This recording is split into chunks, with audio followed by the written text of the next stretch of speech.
Welcome to today's City Board of Directors agenda meeting for October the 8th, 2019. This is our opportunity to review the agenda for our former board meeting that will be held on October the 15th, 2019. The month of October is Community Planning Month, and I would like to take the opportunity to present Planning and Development Director Jamie Collins with a recognition proclamation.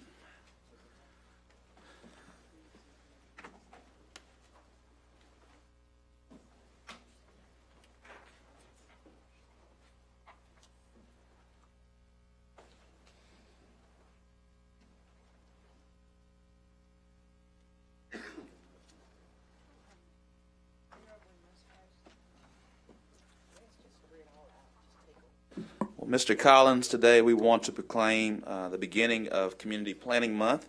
I want to share briefly our proclamation. Whereas change is constant and affects all cities, towns, suburbs, counties, boroughs, townships, rural areas, and other places. And whereas community planning and planners can help manage this change in a way that provides better choices for how people work, live, and play. And whereas community planning provides an opportunity for all residents to be equally involved in making choices that determine the shared vision of their neighborhoods. And the full benefits of planning requires public officials and citizens who understand, support, and demand excellence in planning and plan implementation. And the month of October is designated as National Community Planning Month throughout the United States of America and its territories. And whereas the American Planning Association and its professional institute, the American Institute of Certified Planners, endorsed National Community Planning Month as an opportunity to highlight the contributions sound planning and plan implementation make to the quality of our neighborhoods and environment. And whereas the celebration of a National Community Planning Month gives us the opportunity to publicly recognize that participation and dedication of the members of planning commissions and other citizen planners who have contributed their time and expertise to the improvement of the city of Little Rock, Arkansas. And whereas we recognize that many valuable contributions made by the professional community and the regional planners of the city of Little Rock, Arkansas, and extend our heartfelt thanks for the continued commitment to public service by these professionals. Now, therefore, I, Frank Scott Jr., Mayor of the city of Little Rock, do hereby proclaim the month of October Community Planning Month.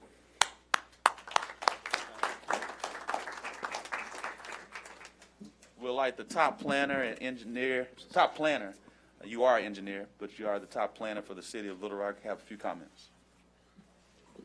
Thank you, Mayor, and I'm glad to see that October is Community Planning Month, and hopefully now it'll be a cooler month for the rest of the month. But I like to focus in on one, and I've said this multiple times when I do this. One thing is the dedication, and I've truly seen the dedication from the commissions, the commissioners that house and staff our commissions, and also of the board.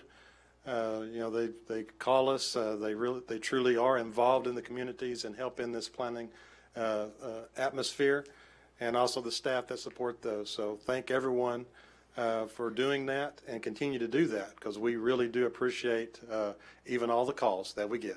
We love them all. Thank you very much.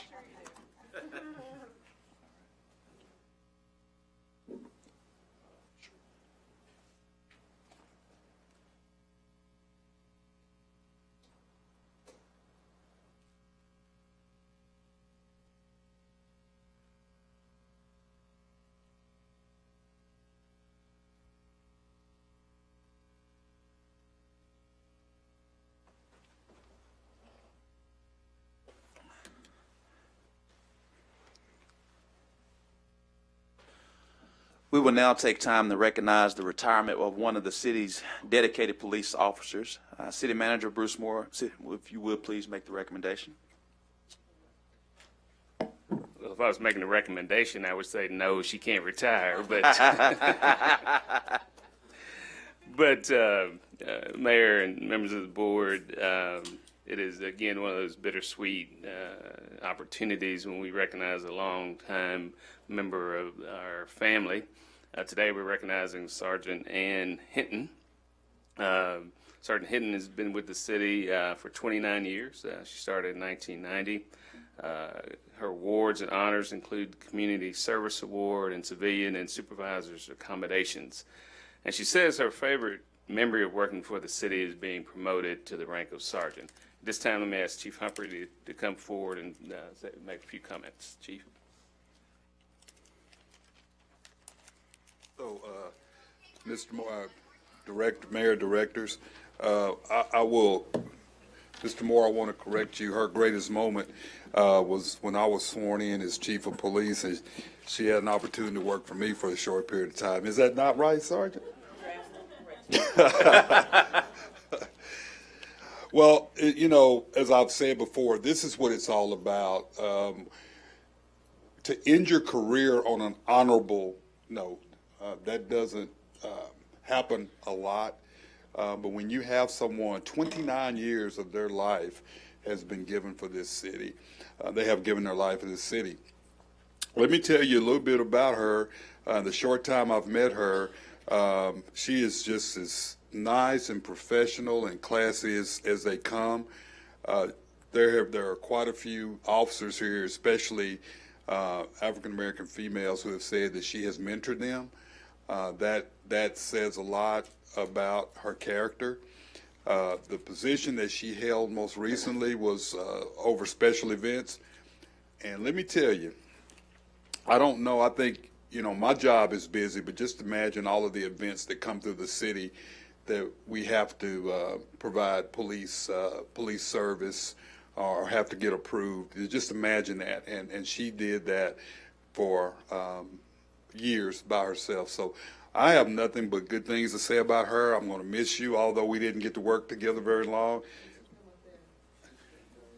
Yes, ma'am. Yes, ma'am. I promise. So I just want to say thank you for your commitment. 30 years. I'm going to round it up to 30.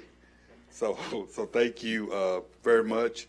And would you please come up and have a few words?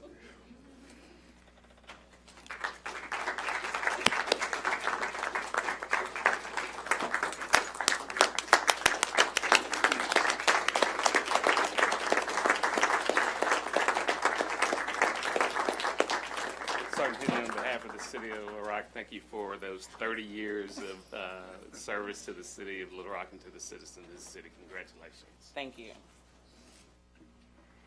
And would her family please stand that's here?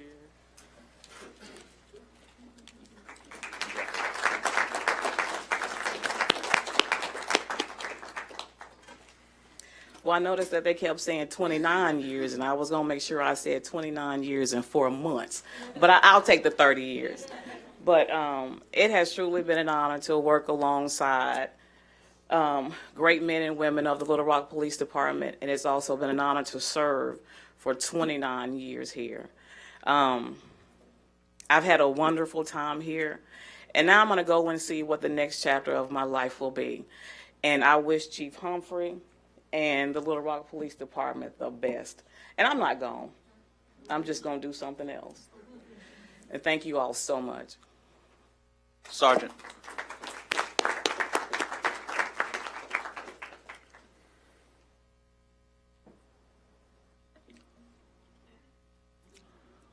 He's only been here a few months and taken over everything.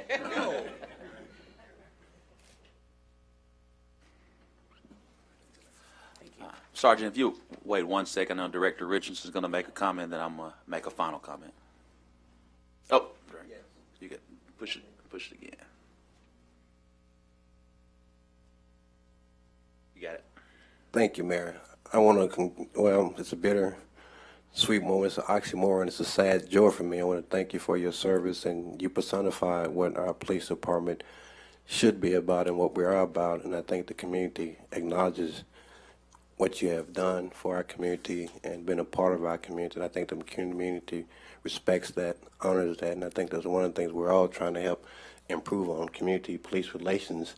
And I think you've done a wonderful job with that. And one quick question, Mayor or Bruce, by upping her service to 30 years, does that equate to an increase in her pension? Since we've upped it up to 30 years, so we base her pension on 30 years and give her a little bit Director more. Richardson, since Chief Humphrey sort of made that comment, I was going to let him deal with the increase. Coming out of his budget. Does that mean, can we take it out of his paycheck or out of his budget? On that note, we're going to go ahead and, Director Hendricks, I know you had a comment as well.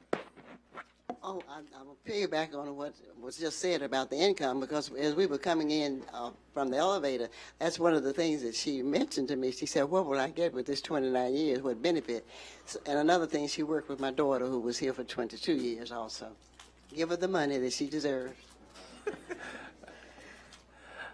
Sergeant, I just want to share on behalf of the entire city, continue to echo the same comments from Chief Humphrey and our city administrator, Bruce Moore, on how much we appreciate your 29 years and 4 months of service and dedication, waking up every day to protect and serve every citizen here in the city of Little Rock.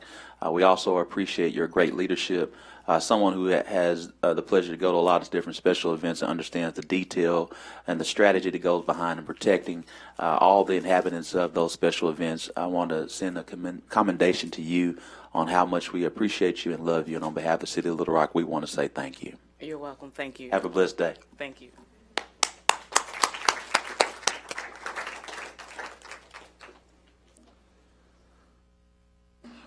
Next week, we'll have the City Beautiful Commission, which will present their annual City Beautiful Landscape Awards. So I want to make sure everyone's aware of that. We also now have a modification to tonight's agenda. Item M1 is a resolution to execute a lease agreement between the City of Little Rock and Women and Children First, the Center Against Family Violence. Is there a motion? There's a motion and a second. All those in favor of adding M1, please say aye. All those opposed, please say nay. Ayes have it. Motion passes. We can now proceed to review the proposed agenda item. Board members, are there any questions from items 1 through 13? I do know Director Adcock has Director Adcock has questions on 7 and 11. Director Adcock. Well, on item number 7, I noticed that we are hiring a lawn service to reconstruct a street. Have we used a lawn service before to reconstruct a street? Director, I let Mr. Honeywell come up. Again, we put this out for bid. There's a very, I think, a very thorough vetting of the bids, first through our purchasing department, and then through a committee that reviews the bids, and we have to, by law, go with the most responsive bid, lowest responsive bid. And as you know, companies evolve as far as what they do, but I'll let Mr. Honeywell elaborate. Thank you, Mr. Moore. I don't know if I can elaborate.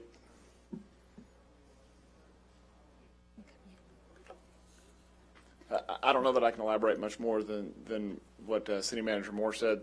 Their name doesn't necessarily connotate all of the abilities of that contractor. They'll have to be properly licensed and be able to perform that work. So that's. Have we used this company before? I believe this is the first time that we've had them under contract, or if it's the second time, they're in the process of this might be the second contract that they've received from us. Are they local to Little Rock? I'll have to look that up to let you know. I'd like to know that, Certainly. please. Thank you. You're welcome. Director Richardson. Yes, thank you, Mayor. On I think it's number 9.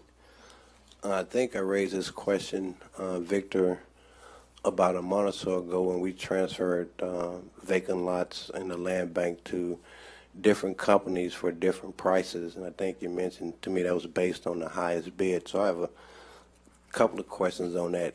Does the proposed use, is that equated, or is that taken into consideration for the bid? And then also, how are we advertising the availability of these vacant lots? We seem to have the lion's share of these lots, if not all of them, in wards 1 and 2.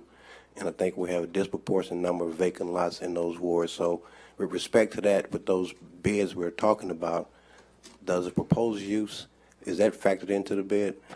Yes, Mayor, members of the board, we have the land bank properties there on our website. We also market them.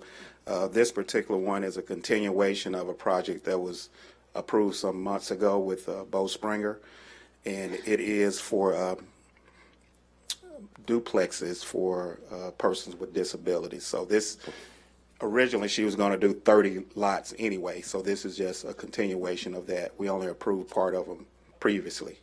Yes, sir. So I think for those who are not familiar with the availability of those lots, and with respect to what I said about advertising, I'm glad you made reference to the listing of those on the city's website. That also includes those in the land bank that have properties on those lots as well. Correct? Correct. And we also have a RFQ out now to get a real estate agent to help market them as well. Thank you, sir. Director Hendricks. My question is the same. I'm looking at number 9. Are we giving these lots away, or am I misunderstanding it? Here he comes. Mr. Turner. Director Hendricks, no, they're being sold. For how much? $250 $250 per lot. lot. Yes, ma'am. $250. Okay, thank you. We'll now move to item number 11. Director Adcock, you had a question? Please press your. Yes, ma'am. Mr. Moore, or Mayor, are these those second sets of, I forget what they call them, clothing for the fire department Yes, ma'am. turnouts? Yes. And how many now does this make? Does this complete everyone having a second set? I mean, this is the first phase of 4. That's the commitment that we made, and so this is the first phase of that. Okay, do we know how many firefighters this would do? It says 84. 84? And how many would that leave? How many more phases do we have? 3 more phases. Will they all be completed in 2020? No, ma'am. It's a multi-year process, and one of the things we did talk about is sort of who gets them the first. And the chief and his command staff have looked at which stations end up in more type of residential fires, and those were the ones that will get the initial. As we look at keeping the cost of our insurance claims down and everything, I wish we could be a little more, that we could do more of these quicker, because to me that would be a help with our insurance. Thank you. Director Richardson. Yes, Mayor. Bruce, just to dovetail Jones' point, this is the first phase of a 4-phase process we've already approved, correct? We've already approved Correct. this whole process. This is just the first step of that Correct. 4-phase project. And with that said, we'll have additional ones come for us, and we don't necessarily have to, I mean, it's not symbolic, but we still have to vote and approve on the additional phases. No, the board's already committed. This was something that What I thought. Dr. Wyrick brought up a few years ago. We've talked about it in the budget inventories that we've done, and so the board very clearly said this was a commitment to outfit all of our firefighters, but we would do it in phases, and this is that first commitment. And when we made that commitment, it was based on a certain timeline, correct? It was Correct. done based on a certain timeline, so we can expect other phases to come to us in various meetings, upcoming meetings. Correct. Thank you. Seeing no other questions, we'll now move to planning development items number 14. Have a light on. Sorry, Director Hendricks. Okay, this will be my last one. And maybe I need to meet with you or Mr. Moore. We need to, I would suggest, and I have suggested for a long time, as a real estate broker for 30 years, $250 is just not enough money. We auction with HUD, so I think I would like to talk to Bruce and to you about having an auction to see if we can get more money on these lots. Yes, ma'am. We'll schedule that meeting. Yeah. But there have been cases, and Director Hendricks, this may not get to the whole heart of what you're talking about, but there have been cases, which was the impetus for my questions last month, where, Victor, we've sold some for $500 as well, correct? Okay. Thank you so much, Director Richardson. Vice Mayor Wyrick. I would like to have our esteemed planning director come forward so I could ask him some questions?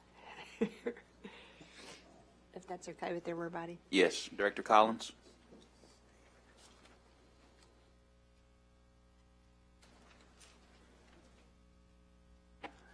Congratulations on your award.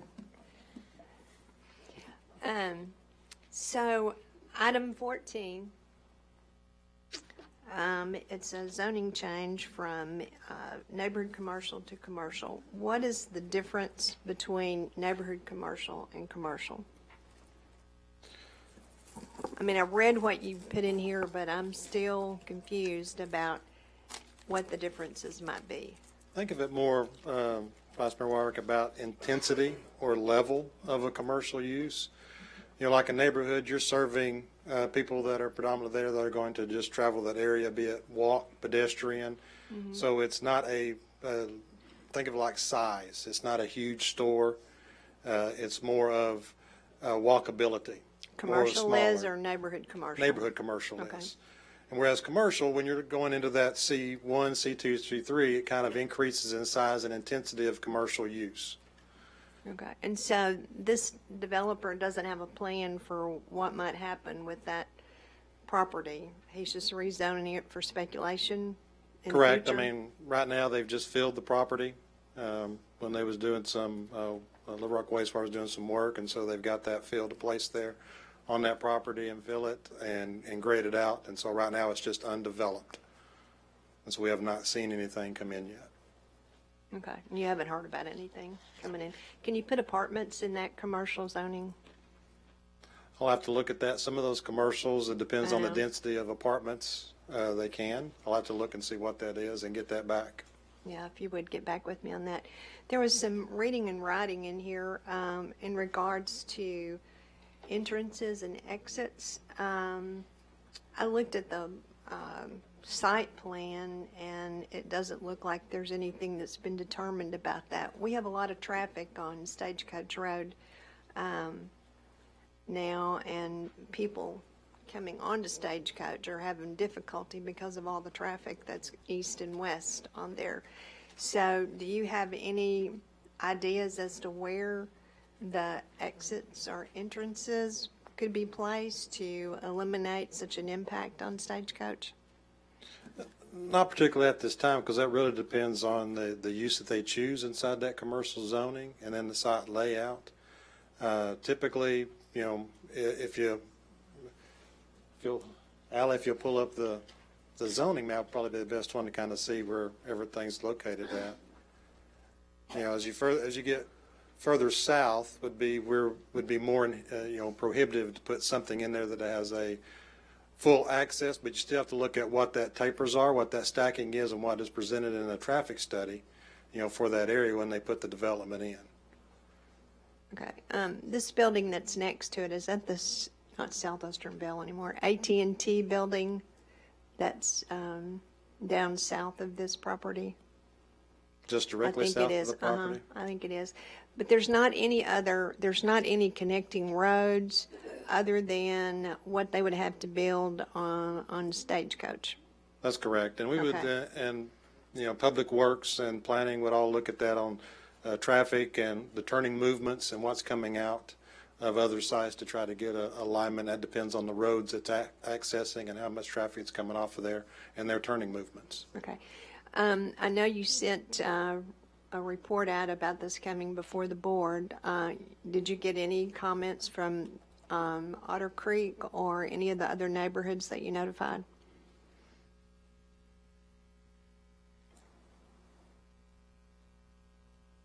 They were notified. We do not have anything at this time.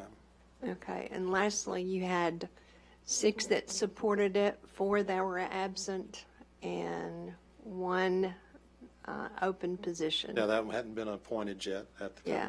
So are you typically seeing a lot of people missing for the planning commission meetings? Because that's 4 people gone that were That absent was. from the meeting. And we see, 2 on occasion. We did it an area that we had a few more than that, just due to some illnesses. Mr. May hurt himself, and that's why the one that was, had back surgery and he could not attend, and his term was coming to an end, so that also added to that, that position. Was he the vacant one or was he an absent one? That is the open position. The open position, okay. All right, I just wondered if we were having an absence issue on the planning commission. So we need those folks there to help us look at these. Okay, that's all my questions. Thank you. Director Adcock, I believe you had a question for 15. All right. Are you sure you didn't have a question for 15? I'm looking at you. Okay. Director, you got to press. 16 is one that came before us again, and they're just making some changes. So if we could have the planning department tell us what the changes are.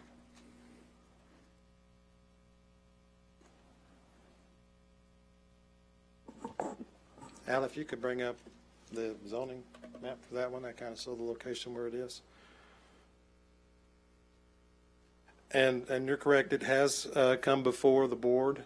Before in 2015, it come before the board to be zoned as a planned office development there for printing, copying, graphic design business, and then also just general office 03 uses. What's and in the write-up, you'll see it's also being used right now as far as a dance studio, which is an allowed use in the 03 use. What they're proposing to come before the board at this time is the addition of an event center to the use. They have in their application put in that they want to operate 7 days a week. They also want to operate from 7 a.m. to midnight. And then they've also put in there that they there's no alcohol sales that they're going to do on site, but if the guests that are coming to the event desire to serve it, they need to gain prior approval from the staff to do so. There is right now 75 parking spaces that are available, and they're proposing to add or have some gravel temporary use type as needed overflow parking added to the site. Currently, as you see on the zoning, there's single-family residential just to the south of it, adjacent to the property. There is some distance from the building use to the residential on the south, and then duplexes are just to the east across the roadway, across Shackelford there. And right now we received some letters of opposition, 3 letters of opposition. There were 2, I believe, at the Planning Commission. One registered. There was 2 originally showed up before it got deferred, and then at the meeting that it got heard on and voted, there was 1 that showed up in opposition to it. I remember that when we looked at this before, those neighbors across the street was very concerned about parking and noise and everything. And I just don't think this is going to fit with these new uses into this neighborhood. And the applicant did meet with entities during this time and work through some of the points that you're making and talking with the neighbors, then presented that fact there at the meeting. Is the parking going to be back behind this building in the slash marks? Currently, if you look at that, some of that parking is up closer to Shackelford. You see the pavement area. Mm-hmm. Allie, if you'll bring up, I think there's a site plan in there, which may give a better, the sketch. Look at the sketch on it. There you go.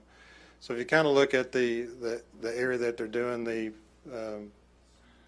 that little rectangular piece that's close to the roadway, that's their existing parking, asphalt parking right now. And then the hatched areas, you can see the expanded gravel and the non-paved, the overflow parking area kind of shaded just a little bit to the north of the building at the end of that drive coming in, and a little bit just west of the existing parking. Are those apartments on both sides of this, are they 2-story? I believe the duplexes on the east side are 2-story. That's there. Are they duplexes or condos? They're duplexes, I do not believe. Now, I can get the write-ups for all those, but yeah, I think Director Peck is right there, duplexes only. Okay, thank you. Director Wright? Mayor, my question is on ordinance number 17.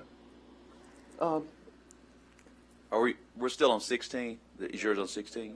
We'll let Director Peck go with Thank you, Mayor. And then Director Richardson. Oh, Thank you, Mayor. Whoops, sorry about that. Thank you, Jamie and Joan. Thank you, Director Adcock, for asking those questions. I've explored this quite a bit. This is right next to the fire station on Shackelford. I have met with the man who owns the building, and I've talked to the Walnut Valley Neighborhood Association, which unanimously support this. Everybody from the president to every single board member. A lot of these people have lived in Walnut Valley since the 70s and 80s. I have read the three letters that in objection to this. I see staff is recommending denial, and the Planning Commission is recommending approval. It's one of those situations. One of the letters is quite lengthy. I believe this gentleman has a business in Breckenridge Village, fairly near there. The other two, one is directly across the street in the duplexes, and I'm not sure where the third person lives. It's my understanding from Mr. Bennett that this is more for cultural events. It is a dance studio. They do ballroom dancing, salsa, these sort of things. But he, and I think I would agree that that part of town could use an event center within limitations. Hours being one, they're not going to sell alcohol there. But Mr. Bennett and the members of the board at Walnut Valley told me that they were more looking to attract sort of cultural events. So with that information, I think some of these people will be present on next week, but I support this. I think the majority of the neighbors do, all that I've spoken to. Thank you. thank you. Director Richardson? Thank you, Mayor. Jamie, there's a cognitive dissonance for me because the ward director is supporting this and staff is recommending denial and the planning commission recommended approval, correct? That's correct. And you made reference a minute ago that they can't sell alcohol unless they get approval. Who would they have to get that approval from? Do they have to go through ABC, or is that a standard process? Well, the sale of any alcohol has to go through the ABC and then go through the Vice, for approval, and then we'll come to zoning, working with Vice about can they actually do that in the zoning that is placed on the property. Now, to bring alcohol in, that's a different aspect of it, and that's a more detail that I can get from the ABC for you, or the Vice on that, but that's what this says. It's not that they're going to sell. If somebody's going to bring it in, then that would be on a case-by-case basis. Well, I understand that, but I guess By staff. When they said staff, that was them. so to bring it in, does that mean that the person who's hosting the event that they're providing, is it the provision of it or the permission to bring it in individually or collectively? I think when they wrote that on here, that was permission from them to bring it in. It was not stipulated whether it was individually or collectively. Okay, I guess, Cappy, we can get those answers to those questions. But that's the cognitive dissonance for me because Director Peck said that there's strong support, and you made reference to 3 letters of opposition.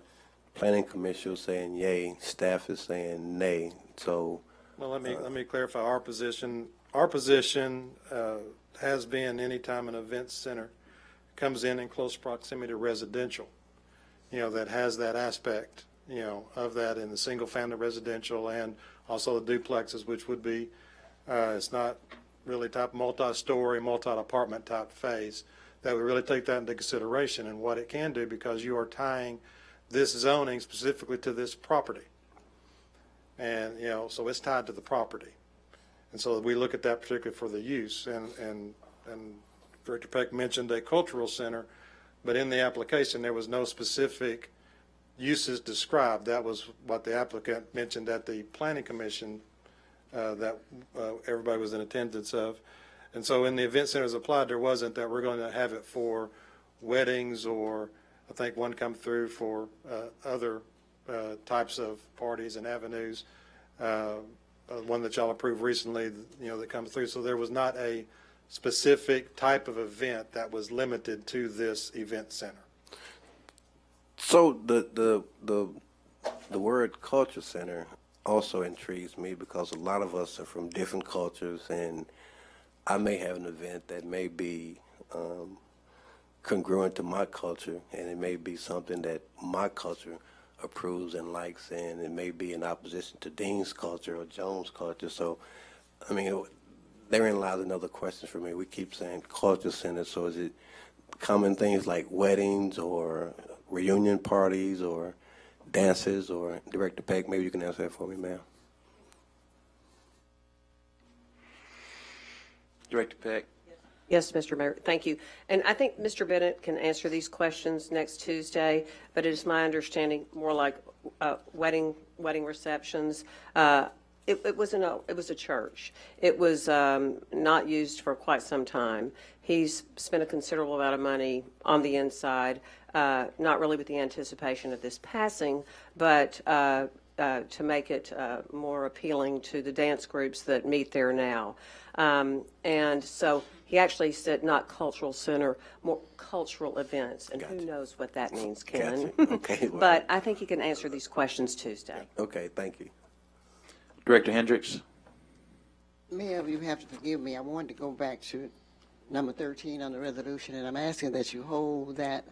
There's a lot of problems going on at that board for the Metropolitan Housing Authority. Could we hold? I want to talk to you about Yes, ma'am. this. Mr. Parliamentarian, what's the procedure there? Just, it'll be noted that they will be separate on the agenda. Separate. We'll hold it separate on the agenda. Thank you, Tom. Yes, ma'am. And I think, Mr. Parliamentarian, just for clarity, if we have a discussion about that particular appointment, we have to be in executive session, correct? That's your practice, yes. That's your practice, or is that correct? Yes. Is it correct? Okay, I'll take a yes. Thank you. That's in executive session. We'll discuss it in executive session. Thank you. Mayor. Oh, press again, Director. I thought you were finished. Sorry. Yes, Director Wright. All right. Ordinance number 17, I believe that's Sandpiper. I have a Sandpiper subdivision and a Sandpiper Drive. Is this in Ward 6? It doesn't state here. Director Collins. I think that would probably be housing. Or 3. Or 3. 3. How many Sandpipers we got? Mr. Garland. Mayor, members of the board, this property, Director Wright, is just off of Markham and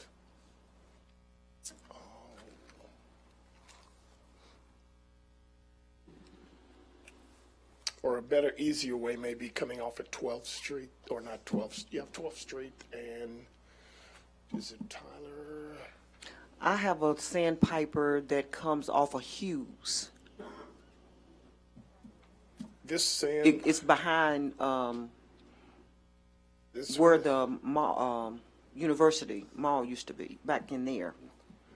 this There's a Sandpiper. This particular Sandpiper is south of the mall, off of Markham.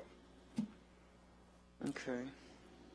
I'm trying to think of this, the street that you would turn off of Markham onto, but it's a corner lot that's been provided, that's been, Oh, okay. Learn something new. Okay, 'cause I know I have one. but it is in Ward 3, and I can't recall the All right. exact street. Director Adcock, your question? Yes. Why are we looking at this again? Mine is back on. It was passed on April the 3rd, so why is it back up before us? Director Adcock, the reason we are bringing this particular property, or 17 and 18, back before the board is because the board condemned it. We have a new buyer for Sandpiper, and the process we thought would be more correct is to present it to the board to have it removed from the ordinance that condemned it. Okay, and what is the new owner going to do, and at what time? Because we approved in April, which is 6 months from now, and I would have thought by now it would have been gone after this many months, but here, evidently, you're asking us to approve it to come back. And what is the new owner saying about it? The new owner, Director Adcock, is going to remodel the house completely for personal residence. Okay, and how long did you give him? He anticipates being completed by November, which we thought was a little aggressive. Typically, we would allow an initial 90-day time frame with the option to renew. Okay. And 18, I also have a question on, because I remember the night that we did this one, and here again, it's 4 months later, and I would have thought it would have been gone. And so, what are the conditions of it now? This particular property has been sold as well to a significant developer in the southwest part of Little Rock. He is going to not only remodel this property, but he has intentions of doing other properties in the Maryvale area as well. And when will he have this one redone? Here again, we will allow him 90 days. He has his own crew and his own funding. We met with this particular owner as well as a representative of Riverside Bank, and they've been waiting on us. Okay. I think my problem is we tell the neighborhood people that these have been approved by the board for demolition, they're going to be gone and everything. And then months after months, they still sit and they start wondering why it's not gone. So what we try to make an attempt to do, Director Adcock, is yes, we've submitted it for condemnation, but if we have an opportunity to save a structure within a given neighborhood, it's going to prevent not only another vacant weed lot, but perhaps be an impetus for additional development. I have no problem with that. I have a problem of waiting 4 to 6 months when neighborhood people are expecting something to come down. Just wished we could do it a little bit quicker than that amount of time. Thank you. Yes, ma'am. Vice Mayor Wyatt. I just wanted to follow up on number 18. Mr. Garland and I talked about this. Joan, you and I talked to the original property owner, and Mr. Garland had this gentleman come up that wanted to buy the house and wanted to renovate it and then also work on some other houses in the Maryvale area, which, as you know, I've been trying to improve the housing stock over there. So we had a pretty good conversation about it. They had meetings with him. Yes. And I was not able to attend those meetings, but I felt pretty safe that he was going to change the looks of the structure and make it a quality home for people to live in. So I agreed that we should give him an opportunity to do that, because it's better to have a nice home for someone than it is to have a vacant property or vacant lot. So I appreciate y'all working with the gentleman when I couldn't be there and work through this. Director Adcock, you may want to drive by 9525 Maryvale. That's another structure that was slated to be condemned that I think you'll be pleasantly surprised. No, different owner, different buyer. Yes, ma'am.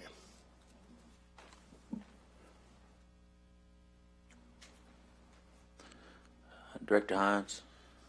Sorry, Director Hines. My hands. There you go. Thanks.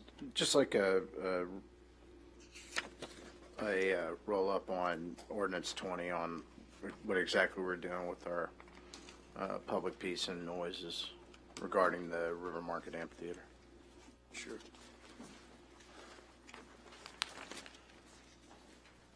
Tom. Director Hines, in short, it allows activities to go until midnight inside the River Market Amphitheater. Okay. And so right now we're relegated to what times? Till 10:30? I think it's 10 and 11, 10 on weeknights and 11 o'clock on weekends, but I'm not sure. Most parks close at 10 o'clock, and and the Riverfront Amphitheater is within a park. Okay. All right. Thank you. Thank you, Director Hines. Director Richardson? Yes, Tom, following up on that point, the amphitheater has been a great tourist attraction for us, and it's been one of those venues that we've been able to utilize to sell our city as a wonderful place to visit and live. I want to back up real quickly, Mayor, to 18, BJ's point and Ed's point about vacant lots and vacant structures. There's ample research that suggests whenever you have an increase in vacant structures or vacant lots, you can expect a certain increase in criminal activity. And we're going to look at the crime and where it's happening in our community right now. That kind of backs it up. So I want to make that notation that if you have an certain increase in vacant structures, those structures become magnets for criminal activity, and you can expect, based on the data that we've seen, a certain increase in criminal activity. So I want to just back BJ's point up on that, and hopefully we'll have something done with that. And hopefully, I don't know if we've had any complaints about activities at the amphitheater, but I think that's been a good tourist attraction for us, and I think we've had a lot of wonderful, wonderful shows there in the past, during the time frame that we were allowed to. Thank you so much, Director Richardson. Director Compuris?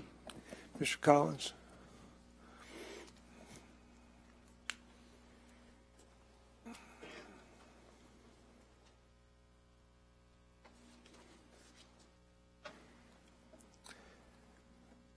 This has got to do with nothing on our agenda. There is a facility on 9th Street that is a historical building that is been rumored to be in the process of, or wanting to be torn down to build a car wash. Can you tell us where we are on that and anything we can do to legally halt that process? That the gay oil building at Yes. 3rd and Broadway? Yeah, 3rd and Broadway, I'm sorry. Okay. Right now, that application is withdrawn, and that's where it sits. It has not been refiled at this time. That's what I had heard. Is there anything we can do to ensure that it is maintained and then reused or rehabilitated? The maintenance, we can. Through our property maintenance code, we get with the property owner and maintain the property. As far as a change of use or other avenues. I mean, that's a little bit basically, different. the way I understand it, it is not. It is not presently before you, right? No. Mr. Moore, I think, wants to make a comment. Sure, just a late update, because there were still some concerns that the property was for sale or under contract. That contract expired and it was not extended. So that's what happened today. Well, good. But my point is there some way we can change? We go through times where we reassess zoning in different areas, correct? Yes, we do. If, in fact, we are now at a time where there is nothing pending in front of you on this property, is there an opportunity for your department to look at this, to rezone what can go in there? Director Compuris, rezoning is something that the board always has available to it for anywhere. But when you deal with a specific property, you come very close to turning it out to be a taking. So that's the reason I'm asking. Yeah, I mean, unless the city wanted to buy the property, there really isn't. I think we've got plenty of opportunities to spend our money in different ways, and I'm not sure that would be high on our priority list. But I would encourage us to look with historical properties on how we can make sure we have the maximum ability to protect them. Yeah, currently that's all an area that is within, because the board did take an action to zone these properties in the urban use district, and that was one of these properties in that area. So the intent is to make that more of a mixed use type, developments in that UU. And that's why one of the aspects is, for the required parking reduction that's on there, for that type of district. So currently, that is what I believe sends before on this property. Director Hines. And Dean, I can give you a little bit of context. We looked at that building as a possible new corporate headquarters. It qualifies on a lot of fronts. It's a historic tax credit. It's within the new redevelopment zone. The issue is surface parking. There's virtually no surface parking that goes with that building. There are parking lots behind it that I think have contracts with either the federal courthouse, short of a parking structure behind that. That's the biggest issue. Is we've looked at places within downtown to try to move corporate offices. The one thing we keep running into outside of the high rises is surface parking, and which the River Market suffers from that. That's one of the biggest issues we face with downtown when you're talking about bringing employees in and needing 250 to 300 spaces for your employees to be able to park each day to come to work. So that's one of the big issues with that property. Director Hendricks. I just want to say we all received the packet about that lot, and yes, it has been withdrawn from the Planning Commission. It is in Ward 1. I think I got about 50 emails about this building coming down, so I oppose the building being demolished also. Director Peck. Thank you. Not to you belabor got the point, but in not putting words in your mouth, Dean, but is there something that we could do, like a moratorium that would protect these historic buildings and structures? Director Hendricks, I too have gotten lots of emails, lots of public outcry. It's all over social media about the possibility of this building becoming a car wash. Is that a possibility, Mr. Carpenter? Director Peck, yes, it's a possibility. The courts have been calling moratoria to be temporary takings, and the governments that have imposed them have had to pay for it. But I can do some research on that and let you know more. Thank you. I'd appreciate it. Thank you, Director Peck. Director Adcock. Yes, item number 20, is that just referring to the River Market District and not other areas of Little Rock? Okay. Yes, ma'am. Thank you. Thank you. Seeing that we've now completed all of the agenda items for today's agenda meeting, I do want to take the time to recognize Professor Edmund Davis, Dr. Edmund Davis, who is a U.S. history professor at the Arkansas Baptist College. We are pleased to see many of his students who are in attendance. Professor Davis, would you like to approach the podium and make any comments, or have one or all of your stellar students come up with you? I give that decision to you. Well, At least please have them all stand. yes, everybody stand up.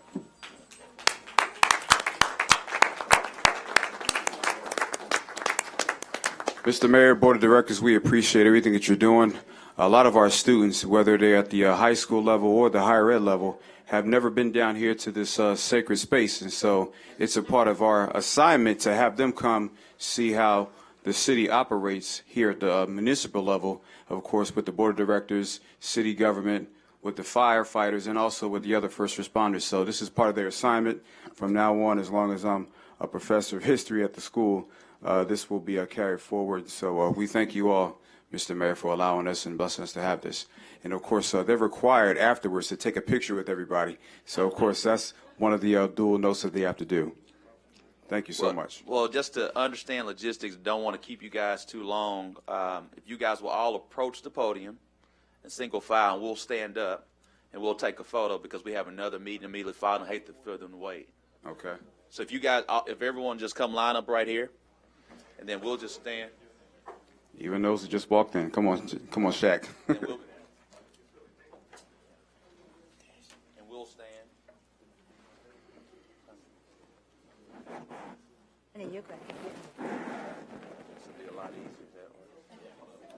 Now remember, y'all paper is still due on what you've experienced on Friday. No exceptions. We're not going to accept anything late. You've got an agenda, and I want to hear feedback from all young people in this room. Oh, okay. We're going to tighten up. You want to take my notes? Bruce, we want you over here too, Bruce. That one? Okay. Mr. Carpenter. Mr. Carpenter. Jamie. Mr. Moore.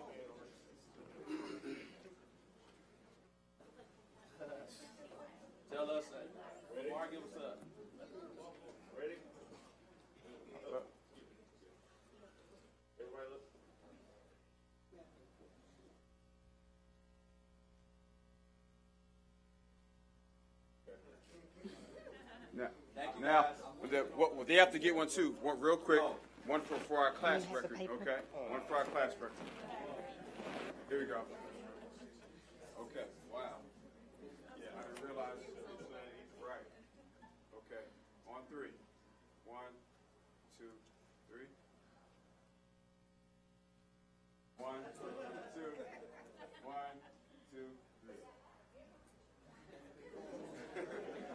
3. Good job. Good job. Let's give the board our mayor a hand, y'all. We're not done yet. Yeah, We're not done yet. Mayor, Mr. Davis, before you guys leave, Hold on, gentlemen. can you guys hold up a quick minute? Come on back.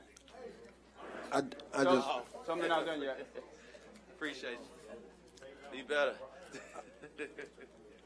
Hold on, y'all. A couple more minutes. I'm sorry, Director Richardson. that's okay. I just want to echo the mayor's point. Hopefully, Rebecca and Rachel were right about you guys here, because far too often the only time you guys see yourselves in the media is when you're doing something negative. And I think it's really important that when you guys are doing something positive like this, we acknowledge that. And I think it's really, really important because of what's happening with young people so much and how they're portrayed, and not being dismissive of anyone else, but particularly black males. The only way you get any kind of attention or recognition is when you're doing something negative, and most often you'll be what you see. So hopefully Rebecca and Rachel will document this, and hopefully we'll keep playing this meeting over and over and over again, Mayor, because I really, really appreciate seeing so many positive young people here. In summation, Director Richardson is saying, let's continue to report good news. Director Hendricks, then Director Wright. I just want to let you all know I am a graduate of Arkansas Baptist College. That was just. Once to move up from there, I went on to St. Louis University, so I have a master's degree and partial doctorate degree. Director Wright. I just want to commend Mr. Davis. This is so beautiful. And I'm also looking forward to your February history workshop. I will be there again. Did really enjoy that, so I'm ready for you to share some history with them so that they have a background and they know that they come from noble stock, from kings and queens. All right.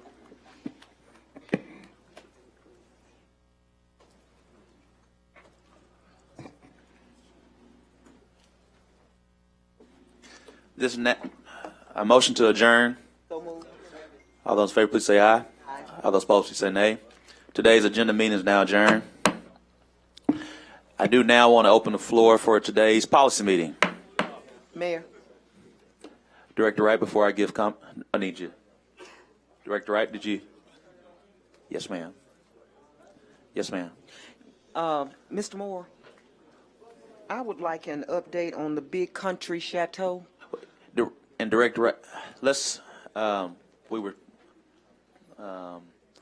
give that, because I was just trying to order wise, but okay. Mayor, members of the board, on Friday we had a planning director, housing director. We had a conference call with the owners, the new owners out of New York. They expressed that they wanted to. The issue is CenterPoint turned the gas off due to gas leaks. They asked for a call with us on Friday. We accommodated. The issue was them getting a new contractor on board, which they said they would on Friday afternoon, and they would come in and pull permits. We said we'd work with them over the weekend. One of the things that the state code, and again, the state code requires that if your gas is turned off, then everything has to be brought up to state code before we release it. We said to them, we will work with you. We will go ahead and once you pull your permits, pass your pressure test, then we'll go ahead and sign off. But then you're gonna have to commit to getting everything up to code over a period of time. That was Friday. We waited all Friday over the weekend, and then Monday, still no permits. Made another call this morning, and had another quick session with planning and housing. And at this point, we were told that they had somebody out there working. It was a one-person company, and they wanted us to come out and pressure test. And we said, no, you don't have a permit. And so this afternoon, they were cited to environmental court, and that hearing will be on Monday. Okay, my concern is it's getting cold. Well, ours too, and it's the owner's responsibility. But we felt like we all felt good about the call on Friday. They just bought this place for over $6 million, and I'm not sure they were aware of some of the issues that maybe they were facing, but. They sounded very proactive. They committed to getting things going. They had a crew of over 9 people that were going to start on Friday. Don't know what happened between the owners and the contractor, but we felt like we couldn't continue to say, well, we're going to come in, and so they'll be in court on Monday. Monday. Mm-hmm. Okay. We asked the judge for an expedited hearing, and that was the quickest he could get us on. Okay. Thank you very much. Director Richardson. Yes, following that on that point, Bruce, we seem to have, especially in Southwest Little Rock, we seem to have the transfer of ownership of a lot of apartment complexes where the owners/managers are more concerned with keeping those units occupied rather than keeping them livable. And from a process standpoint, when you have a transfer of ownership, does the code process start all over again? I mean, how does that work? Because I mean, you said they just bought, and we have that a lot in Southwest Little Rock, where we have apartment complexes that have really, really bad code problems, and then they're sold to other owners. And does a code enforcer, we step in and say, yay or nay about you can use these or rent these out? How does that work? I mean, we typically aren't notified that there's a change in ownership until there's a problem. And then when we start working with them, and if they've been working with us, if they're in environmental court and they have a new owner, that doesn't mean they're automatically out. It just means the owner assumes those liabilities. But see, here's what makes that problematic. A lot of those people, those who have alternatives, obviously go find other living establishment. But the problem is those who are there are reluctant to report those problems out of fear of eviction or the threat of eviction. So a lot of times we don't hear about it outside of some community activists or some community organization inspecting those or having contact with those people to bring those issues to our attention. So a lot of times the reason why we don't know about those problems is people are scared to report those problems because they're afraid of eviction, which has happened a lot, and the threat of eviction. So when in cases where people have alternatives, they obviously go find other living quarters, but some of those places stay there either because of income status or geographical proximity to jobs or for a variety of reasons, but they don't go to other establishments, and they end up having these apartment complexes or these places inhabitable or uninhabitable, however you want to pronounce it, but it becomes problematic, and it's been a real issue in the southwest portion of my ward. We've had this with a couple of apartment complexes where we've had transfer of ownership, and those owners are more concerned or more occupied with filling those units rather than keeping those units up to par and making sure those units are livable to help raise healthy children, youth, and families. And it's been problematic in Ward 2 in the southwest part of my ward. All right, and guys, we're in our policy meeting. I want to remind us, based on our new policy, we need to move towards our policy meeting. I know we had additional questions. Director Adcock. Yes. Mr. Richardson, you're right. 5 complexes in Southwest Little Rock have been sold. The problem was that they was all sold to the same person. And Mr. Moore, on Spanish Valley that we talked about a week ago, is there anything new on it? I know we've made contact with the individual, and he's been responsive to the code staff. Okay, thank you. Director Wright? Mr. Moore, these questions lead me to my next concern, which is our code enforcement team. Now, it's my understanding that we're down 11 counting. Correct. There were 3 that have been offered jobs. So I think we're going to be down to 7 with those positions being currently advertised now. Okay. Well, you know, this is problematic because we're not keeping up with stuff as it is, and now to be down this many, and I know we are down in Ward 6 by 3. So I got people doing double and triple duty there. So I just think we need to make sure that we are giving these people a decent wage. Director Richardson? Yes, Mayor, to the Director Adcock's point, those 5 that she referenced has been sold in Southwest Little Rock. Tom, they're in court. I think in Hot Springs, they're being sued by the city of Hot Springs. There's another city outside the state that are suing them for the very reasons or issues we're talking about here. So does that have an impact on how we deal with those owners? Because there's one group that owns them, and they're being sued in a couple other municipalities based on what we're talking about right now. Director Richardson, there's really nothing we can do to keep somebody from selling something to somebody else. In terms of being able to use property for commercial purposes, though, if it's not in compliance, we can not allow them to open. If they open, we can take action to try to shut them down if we wish to do so. There are cities that I have read about that have a program where a property or a set of properties only gets so many chances to keep things open and in good shape, and if they don't do that, then they're not allowed to use rental property within that city, and those ordinances have been upheld. Okay, I just want to know what our options are with respect to companies like this one that has bought at least 5, I think Director Adcock made reference to, in the southwest part of our city. So I just want to know what our options are. Vice Mayor Wyatt? In reference to Director Wright's comments about code enforcement, I was told there were 11 that were had left, and I was told that the mobile home crew, that there's not anybody left on that group that does code enforcement on mobile homes. So that's a real problem for all of us in regards to that. So I understand you've got 3 that you're getting ready to hire. Have you just advertised, or do you have selections for them? Sure. There's 3 that have been, I believe, offered and just going through the process of background and everything.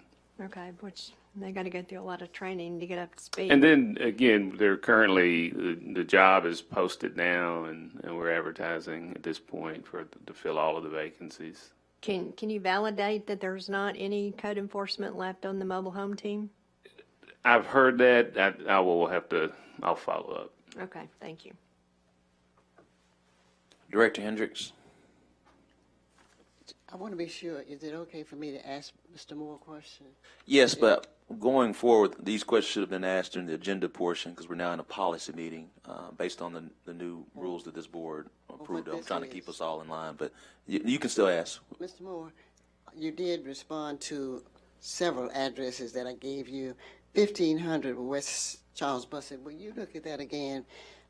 It was a rental, and you said that it was okay. I wouldn't even put a puppy in there.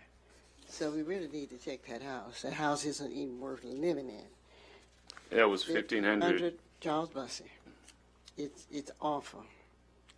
And the neighbors are giving me the blues about that house. Yes, ma'am. Thank you. Mr. Kane, we'll now regain back to our policy meeting.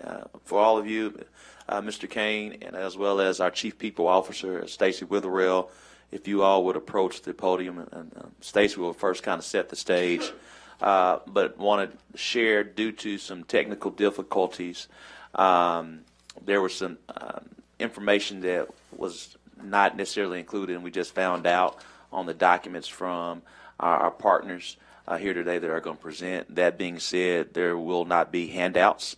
We will have the handouts sent to you sometime tomorrow morning.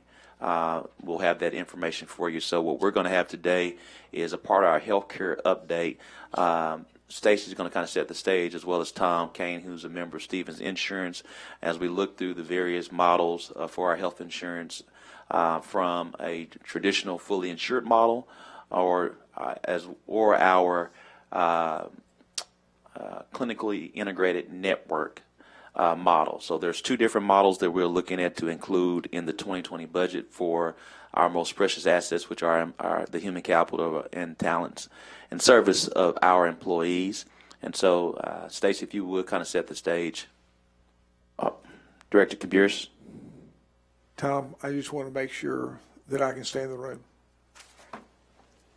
The answer is yes. You're at a policy question about how to go, not with whom to go. Thank you. I just wanted to clear it up. And again, clear for everyone that I'm no longer a member of a board of CHI, St. Vincent Network, and that's another reason why Director Caburis made his statement. So continue. This is the second time we said it, but we want to continue to be overly transparent. Mayor Scott, members of the board, I do want to thank you for your time in this consideration. Healthcare is our #1 expense after personnel salaries, and it is very important to the compensation package for all of our city employees. So I definitely appreciate all your time and attention to this topic. As Mr. Kane presented previously to you, at this time we really have an opportunity to really evaluate our healthcare moving forward. Unfortunately, it's in a situation where we're looking at an increase either way that we go. And ultimately, once the decision is made, just from a philosophy kind of standpoint, any type of funding mechanism would have to be determined based upon what the 2020 budget would allow. At this point, you may be aware that the city currently pays 100% for employees that complete our wellness programs, which right now they have to get an annual physical and they have to commit to being tobacco-free. If they don't do either of those, then they face a differential where they are charged.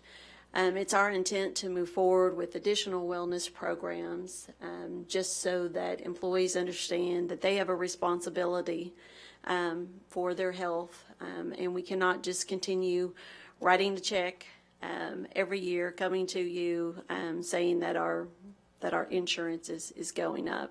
So we definitely want to adopt wellness programs and consider the clinically integrated network so that we do have employees more focused on their health and hopefully from a prevention standpoint, helping with our claims as well. So if you have any other questions that I can address, I'd be happy to. Otherwise, I'm going to ask Mr. Kane to continue the topic.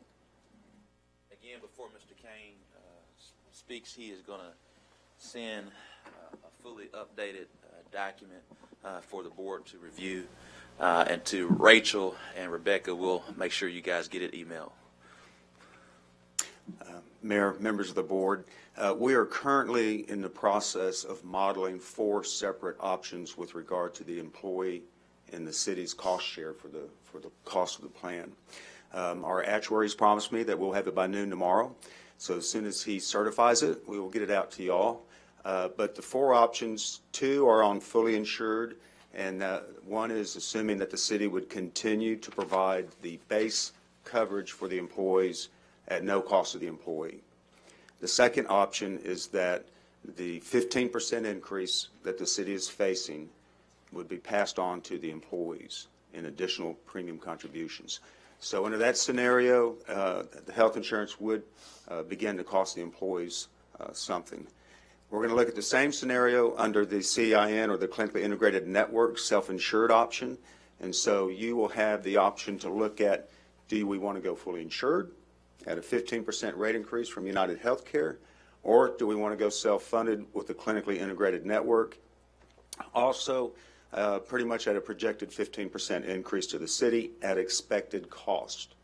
And so you will see in our, what our actuary will put together is that there is potentially additional cost to the city if you go self-funded and you have a very bad year. That's just one of the risks of self-funded, but we'll have all that for you to look at tomorrow. I'll take questions. And I think if you can speak to a general range of numbers, I know we don't have specific numbers, and we'll get that tomorrow. That'll be helpful. Right. So, the fully insured premium is projected to be around $15,700,800. The self-funded costs at the expected level, and again, that's an actuary and underwriter work to put that together, is projected to be about the same. So if costs come in at expected, Mayor, that would be about $15,800. Now, that includes the employee contribution. So that's not all city money. So the employees are also contributing to the plan, mostly in the form of dependent, for covering their dependents. If the self-funded plan were to have a very bad year, the maximum cost for the year for the city and the employees would be roughly $19 million. So there's a range there of almost $16 million to $19 million if the plan were to have a very, very bad year. Now, it's been my experience that about once every 3 or 4 years, an employer will have a bad year. But there's also those years where you're going to have a good year. And so if our claims and costs come in at $14 million next year, then the city would put that money into a reserve, recognizing that there will be a bad year every now and then.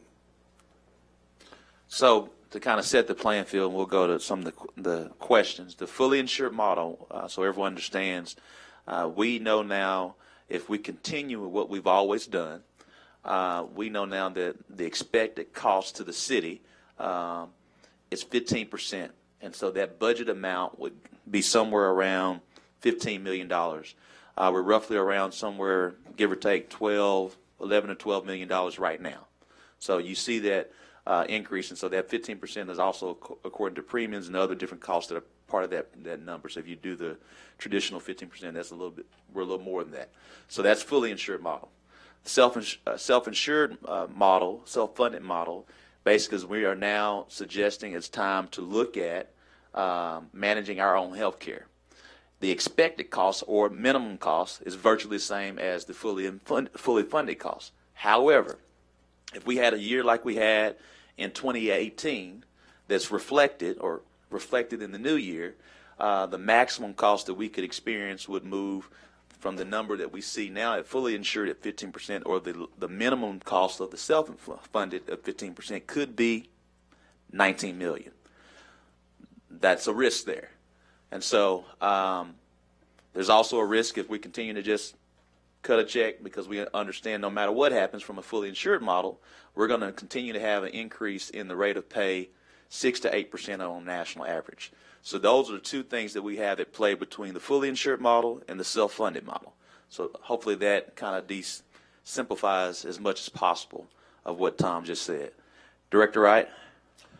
Yes, Mayor. If we go with the self-funded model, would we build that additional money into our budget on the front end? Or how would we absorb that in the eventuality? Well, there's a couple things, and Bruce and I have discussed that if we did go that model, it's a couple administrative functions you should understand when you're doing from a premium standpoint, and Bruce, feel free to chime in. If we were to, not suggesting that we are at all, but if we were to move from a fully insured model to a self-funded model, the very first 30 days of the 2020 year, we would not be paying claims. So we could technically save about $1 million that could go towards a potential reserve that we would have in the case we did have a bad year. So there's $1 million over there that we know we can bank on. From a budgeting standpoint, Bruce and I would have to make a conscious decision. Do we budget the $19 million, the maximum, that could or could not happen, or do we budget the expected, which is the minimum of $15 million? The interesting thing about a self-funded plan is that if they don't do what they say they're going to do, we're going to get money back. That's the only difference. So it's a bit of when we're preparing a budget to present to you for a vote, If we were to choose that, and we haven't made a decision just yet on what we plan to present to you ultimately for a vote, if we were to choose that, we'd have to take somewhat of a calculated risk on what that number is, just like any other budget. But you do have opportunities to set aside a reserve. Yes, ma'am. Or to build in the whole 19 million. Yes. Which we don't spend. But if you build in 19 million, we have to make other decisions within our budget. Okay. Director Hines? And again, all we're doing right now is laying out the risks, the pros and cons of either one. We have not made any decisions. So the presentation we had 2 weeks ago, those numbers don't mean anything? Because you guys are talking about going back to an actuarial with employee contribution. Does that reduce? I'm a little. No, the numbers, the numbers that we presented 2 weeks ago is the overall cost of the program. What we're currently modeling is different scenarios that the city would share in that cost with the employees and what that impact would be to the employees. So versus the city. Director Hines has and I kind of remember from model. So Director Hines on the CIN, it says the maximum cost is like 18. No, I understand that. I'm Okay. just trying to figure out what numbers we're talking about and I want to make sure I get something straight because when I look at last week's presentation, when I've got it pulled up, when we talked about a fully insured model, staying with the carrier we're at, we paid $15.842 million last year in premiums. United Healthcare is proposing a 15% rate increase, which gets us to $18.21 million, correct? Okay. All right. I just want to, because that's not jiving with the numbers you gave me earlier. The $12 million. I think Bruce. So, Director Hines, first of all, and this is I'm what talking about 2019. I'm sorry, we paid. Yeah, but when you look back at that, I believe it's the last 12 months, and not this fiscal year. I think that's accurate. And the 15% isn't on top of that 12-month number. It's on top of what our guaranteed number was in 2019. So that's about $1.2 million over what we paid in a fully insured model in 2019. Okay, so it's not that it's not. So what's our premium going to be at the end? Because you guys used a running 12 months, but we don't pay our premiums on a running 12 months, correct? We pay them on the calendar year. Correct. So what's our premiums going to be? What is our total premium going to be due at the end of 2019? Yeah, Tom will have to find that because the presentation, and again, you have 11.8. Yeah. 11.8. So 19. For 2019, not for 2020. Right. For the city share or the total? What? For the city share, it's about 11 million. There's a charge. Well, then why do I have a thing saying that we've paid $15.82 million in the presentation from 2 weeks ago on the running 12 months? That's just for the bullet points you're talking about, like the opening slide. That's just for illustration purposes. If you look at maybe slide The city had paid. 8, slide 8, the first column on the current UHC, down at the bottom, it has a number of $13,874,570. That's combined Had paid premium. city and employee So you, contributions. okay, so I'm going to tell you, I'm a little perturbed that we weren't given the actual, and it's my fault for not reading clearly what was on here. So we haven't paid 15.8. I guess I'm a little. No, Tom, hold on. Tom, I would like actual numbers. You did get actual numbers. I want to make sure you know So hold on 1 second, Director Hines. Tom wants you to share. Well, you have to understand what we have shared.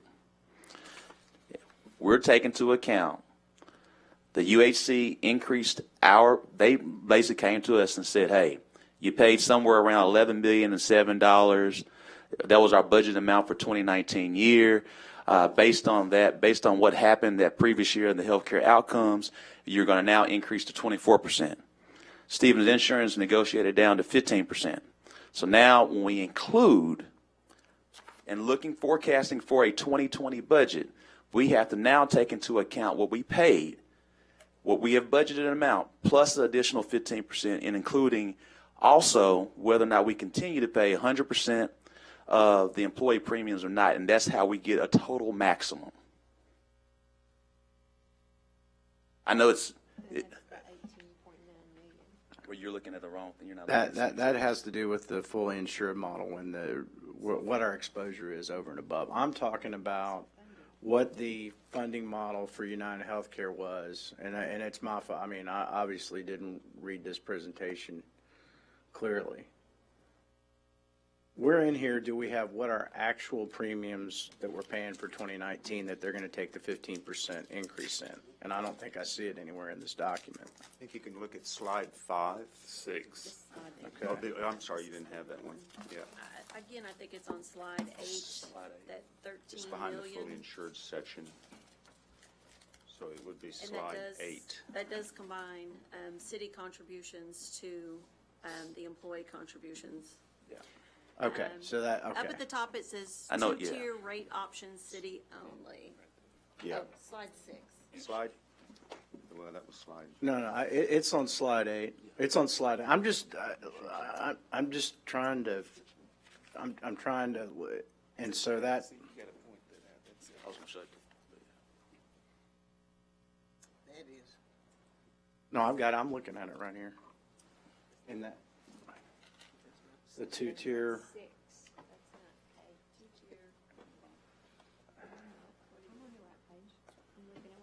two-tier rate option. Okay. All right. Right, and I'll tell you that this is really hard to read on the screen. So that's the current. So Current city and employee contributions. okay, so that's where we get to the 15.5. All right, that's what I was trying to come up with the numbers. All right. So why are we sitting here having this discussion today? We don't have the rest of the story, I guess. Well, what we'll have to you by noon tomorrow are 4 different scenarios on the city sharing costs with the employees.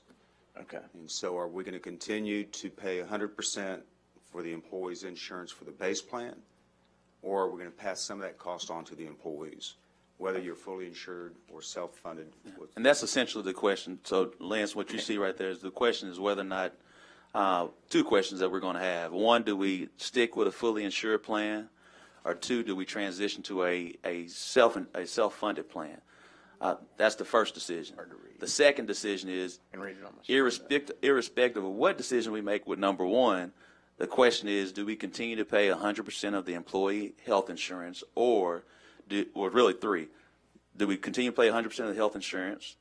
2, do we ask our employees to incur the 15% increase, something that has not been done ever? Or 3, do we split that 15% cost with them? Those are the 2 decisions that we have to make. Mayor.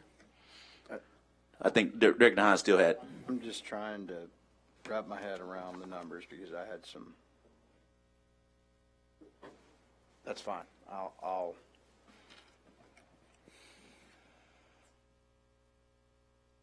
That's all I've got right now. Thank you, Director Hines. Director Wright. Your light's not on. You got to press it. We'll get with Wendell to figure out how to. I was just going to share, most employers require some type of contribution by the employees, and that's something I marveled at when I first came onto the board in 2007, that it was 100%.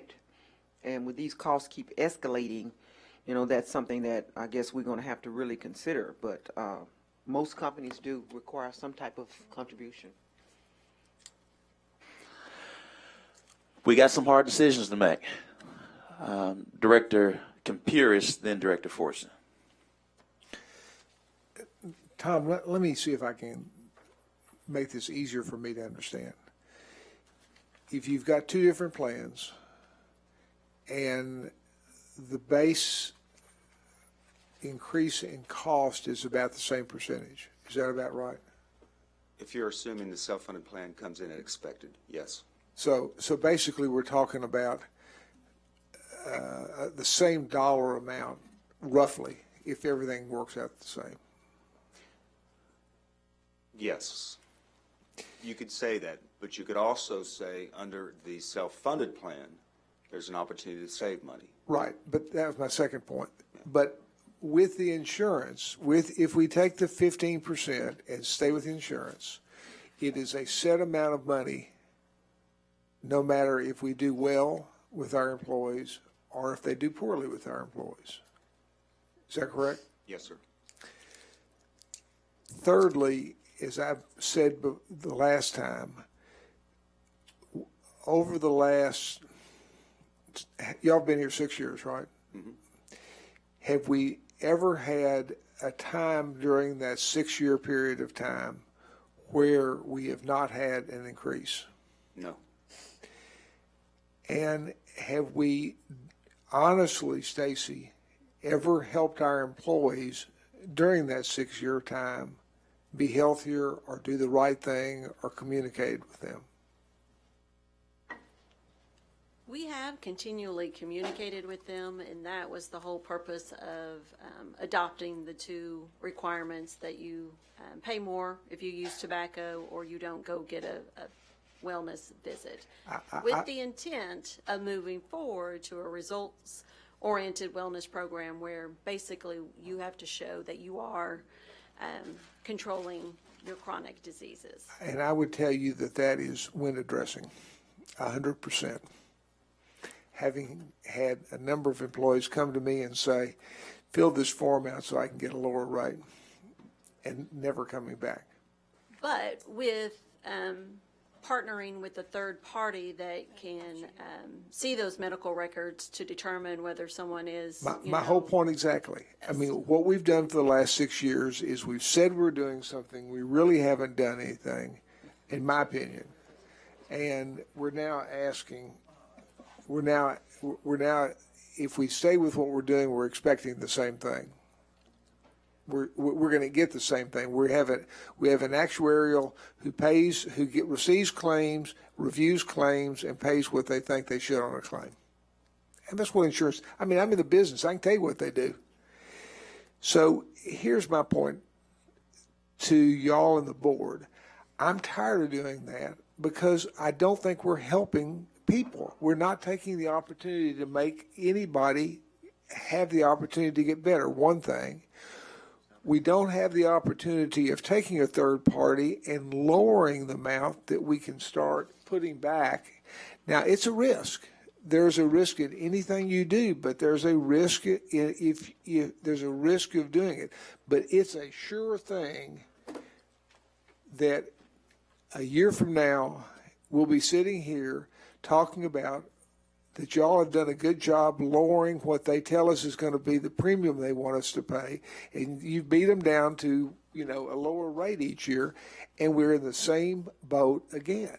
And I'm not going to vote for me as an individual. I'm not going to be in the room, so it doesn't make any difference what I would do, right, Tom? But if I were in the room, I would not be voting for something that is a self-perpetuating failure. And that's what I think that's what that option is. So, Director Fortson. Thank you, Mayor. I agree that our present policy of 100% payment is very liberal by most employment standards. I have one question. I mean, if we ask employees to participate, number one, that is going to be a perceived benefit decrease. But secondly, do we have any contractual or implied obligations with the FOP, the IAF, or the ASME concerning health insurance and employee contribution? Yes, we do. Could you state the contract? We currently have agreements with ASME, FOP, and IAFF, and those contracts expire 12/31/2019. And we are currently in negotiations. Okay. Director Adcock. Yes. Mr. Carpenter, I know lots of employees cannot afford this increase. Is there any way to give part of them an increase and not the whole group, or is it everyone or no one? Director Adcock, if you're asking if there's a way that we can look at needs, I think the answer to that question is yes. If the question is, can we pick and choose which ones we'll give a break to? No, that's where you get into trouble and have to deal with it. But if you come up with a reasonably objective standard as to what type of help an individual or a family gets, and it's evenly applied, then that would be proper. If we have the 3 unions that we cannot raise, then we could not raise the other employees that's not covered by a union, could we? No, you could. The bargaining units have chosen to operate as a bargaining unit, and you've chosen to recognize them. If you don't raise the bargaining units, that doesn't mean that you couldn't deal with those who are not members or covered by the bargaining units. And you do that from time to time. There's been years where people have gotten raises that are in the bargaining units, whereas people that work within the city force don't or do not get as much of a raise. Well, there's a difference in raises and charging somebody for their insurance. Well, the insurance is being provided as a benefit, but it is being provided as an option that is typically far more cost efficient than if they had to go in the open market on their own and buy their own policy for their own family. If they're 20 and run 50 miles a day, they'd probably get a really good rate. If they're 67 and have diabetes, then it's not going to be so good a rate, and that's just that you're just at the mercy of the market. But what you said was that we could raise people's rates that was not covered by a union. You can But do if that they and not. negotiate and continue to give the 3 unions insurance, Well, Director Adcock, I don't think it would be fair for us because someone's not covered by a union. I'm not talking about fair. I'm talking about legal. and Director Adcock and the members of the board, whatever decision we make on health insurance is going to be for every employee. We're not going to create any segmentation on what we do for union versus non-union. If you're a city employee, we will provide health insurance. What we're asking is to what extent, and whatever decision that I make along with our city administrator to present to you for a vote, it will be for the same for everyone. It won't be any diversification in that. Stacy, when did you say the union contracts was up? They are set to expire 12/31/2019. 2019, all 3 of them? Yes. Okay, thank you. Director Hines. I forgot where I was going with this, so I've got my head too deep in numbers over here. I'll deal with it when we get the actual stuff tomorrow, and I'll have some of our conversation. Thank you. Yes, sir. Director Richardson. Yes, Mayor. One quick point to Bruce and you and Tom.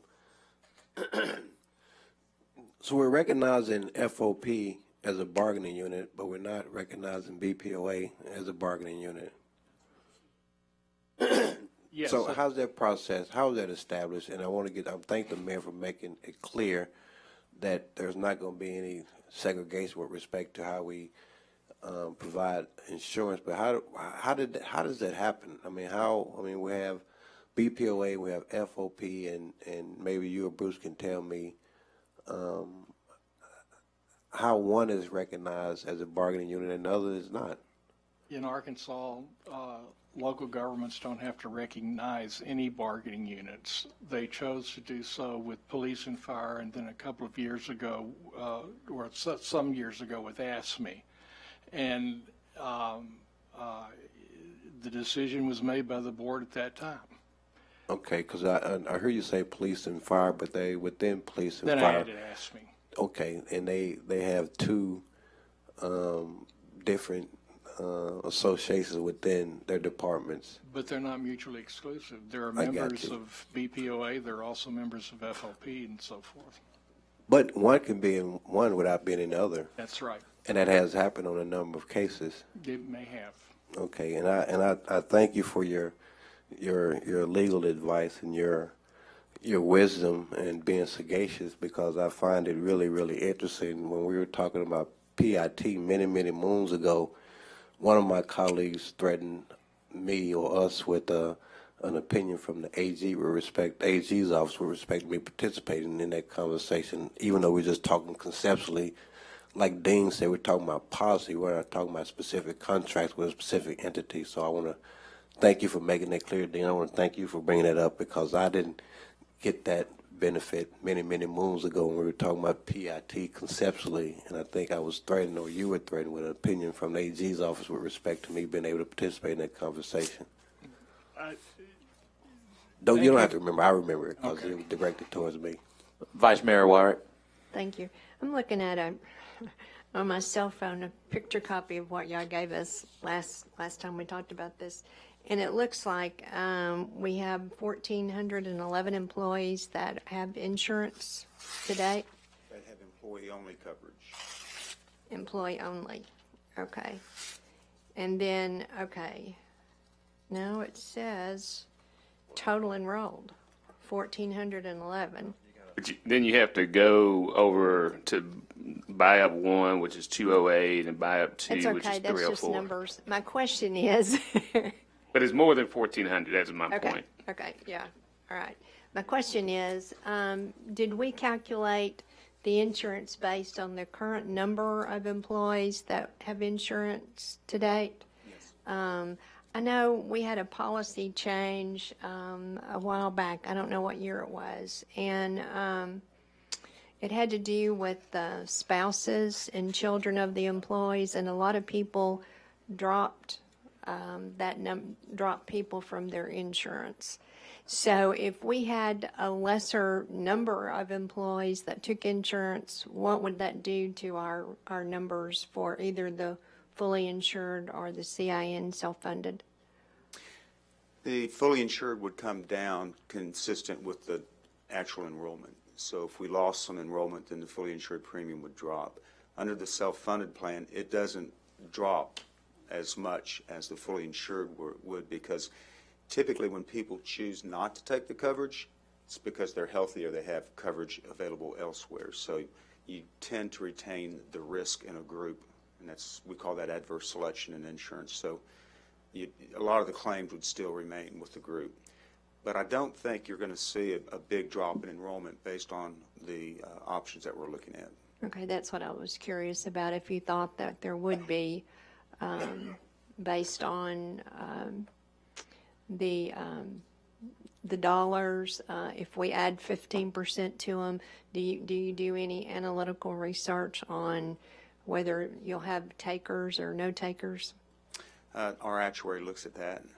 And so based on actuarial tables, as you increase that cost to the employees, you see a increase in the number who drop. Yeah, okay. All right. So that'll be in some of the numbers that we get tomorrow? We can ask him to make those assumptions. Yeah. Okay. All right. I think it might be key, especially if we're going to start charging employees for part of their insurance. Okay. Thank you. We'll let Director Hines, and then we'll come to you, Mr. Administrator. I finally remember what I was going to say. Dean, it has to do with your comments. I agree with you. The CIN concept on a go forward is the way healthcare is moving, because it puts the onus on continuum of care and reducing those populations. So I agree with you in principle. We've got to get there. The way some of this presentation was written in the beginning did not match up with calendar for calendar. It was running 12 months, and so that skewed the numbers I was looking at, trying to look at things, and so I'll just wait for that. But I agree with you on a policy. I think we've got to do something to improve the health of our population. My wife works in healthcare in the Baptist system, and they've done stuff within their population just as an employer in partnership with their insurance provider to reduce it. And you know, my wife is frustrated. She's got a chronic disease, and so she doesn't always qualify for all of the discounts because she just can't do it. So being type 1. So it's one of those things that no matter how hard she tries, she can't qualify. But I think that's some of the things we've got to look at going forward. I think the clinic. Now you did say, Tom, that the CIN we're looking at was going to put some stake in the game over and above if we get. Has that been fleshed out yet? They've actually come back, and they are now offering to put 60% of their care management fees at risk. Before they're willing to do that, they want defined benchmarks that they have to hit in order to earn that fee back.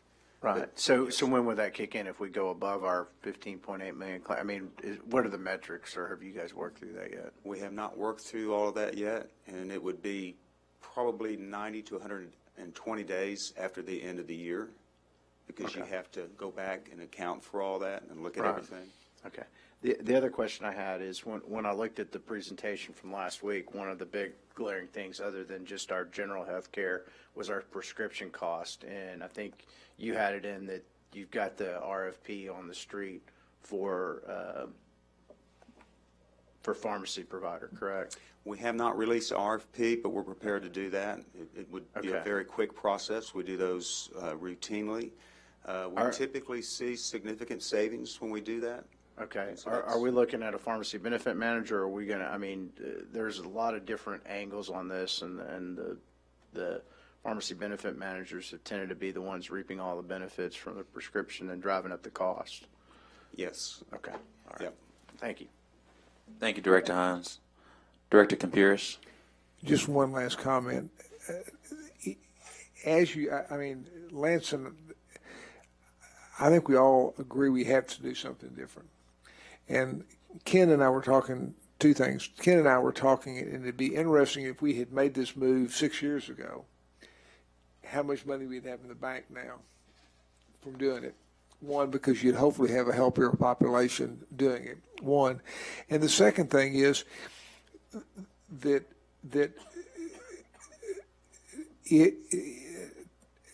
and Tom, you tell me if this is not correct. One of the people that have signed on to this concept is Children's Hospital. So they're not only a provider of care, they want this to take care of their employees. And it just shows you where people are going. Baptist is doing this. Everybody's doing it to their own population. And while we're not doing it in the general population, we're just lagging behind and not taking the chance of doing it.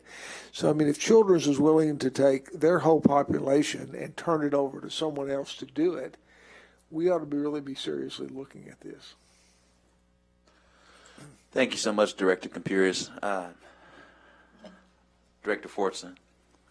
Mayor, I just sum up what Director Hines and Director Campiris said. I think anybody who's involved in business or anybody who's been involved in using health care knows what's happening out there in the economy.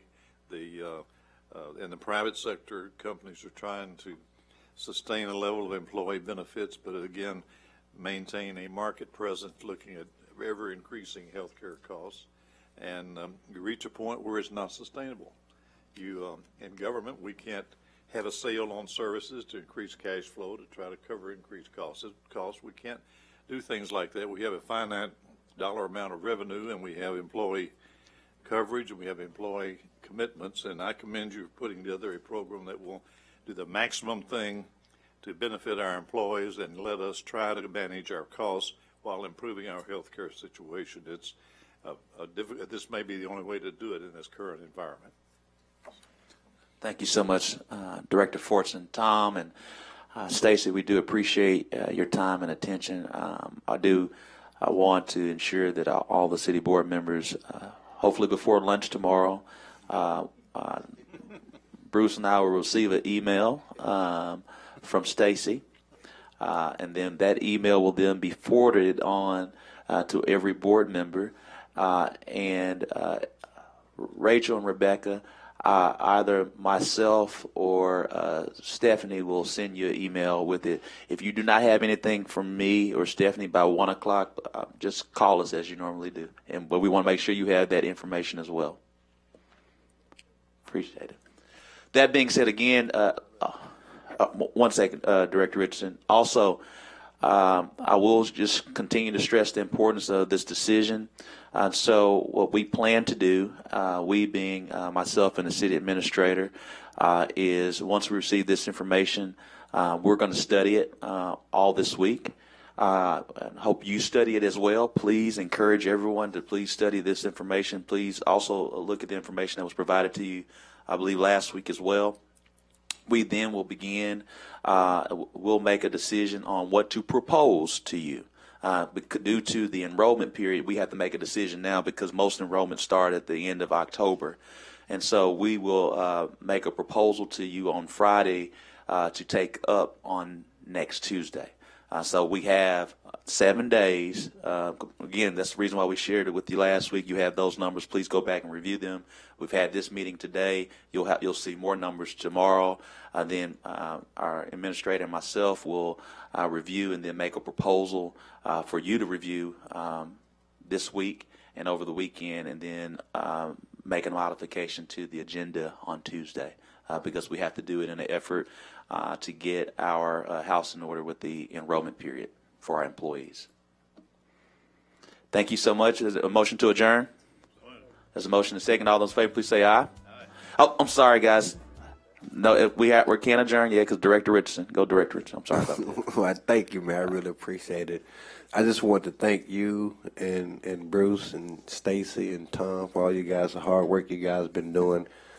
I know it doesn't create any confusion with Bruce, but I think, Mayor, sometimes you refer to him as a city manager and sometimes interchangeably city administrator, and I think sometimes that may cause confusion from people who don't know what you're talking about. So I don't know if you're aware of that. I know you're not doing it intentionally, but when we did the proclamation, you recognized him as city manager, and then throughout these conversations, sometimes you're talking about city administrator. So when you say city manager, we know who to blame or criticize. When you say city administrator, they don't know who you're talking about. So we could make sure we keep. When I say city administrator, I'm saying something good. When I say city manager, maybe. I got that. Well, we're going to be consistent with that. So when you say city manager, and people know who to call and fuss at and complain to. So just wanted to make that quick observation. I want to thank you guys for your hard work on this. Thank you, but we always call him Mr. Moore. That's right. And we're grateful for him. Thank you, sir.